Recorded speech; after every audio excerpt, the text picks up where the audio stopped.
بسم الله أولا السلام عليكم ورحمة الله وبركاته بعد السلام maanta waxaan sameyneynaa ama aan qaadan doonaa insha Allah application kaasi oo faa'iido badan leh. Faa'iidooyinka uu leeyahay waxaa ka mid ah in uu kuu sheego application kaasi lambar aad gelinaysaa qof kale magaciisa kuu sheegaya. Application kan Google Play Store ka laga helaa dad badan isticmaalo laakiin faa'iidooyinkiisa badanaa ma yaqaanaan. Idiin sharxo application ka magaciisa waa Truecaller waa kana uu isu degsan yahay aniga Google Play Store ka laga helaa waa free application.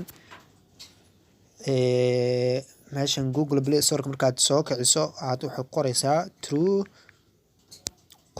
wakaasa Truecaller markaa ku qorto qaybtan saan ku soo degsanaysaa aniga hadda uu install gareysan yahay sidaan kugu soo kacaya wuxuu kugu soo kacaya qaabka Voindale caadiga aad wax ka wacatid meesha wax ka wacatid kugu soo kacaya qaabkiisa amal u soo kacaya.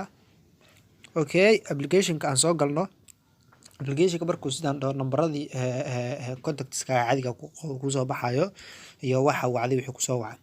Okay markii uu ku soo baxo qaybtan aad taabanaysaa markaad taabato lambar aad gelinaysaa hadda lambar aan gelinaynaa lambarkaas anaga nooma save gareysna laakiin magaciisa ku sheegay qof kale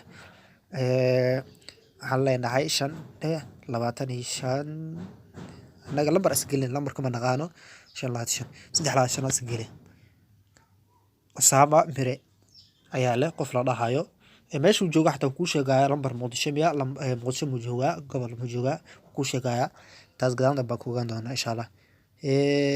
Okay Sodonishan handa Sodonishan Marian qof la dhahayo leh. Okay aan sameynaa 1 2 3 4 5 6 ingilina Faiza Abdulqaadir.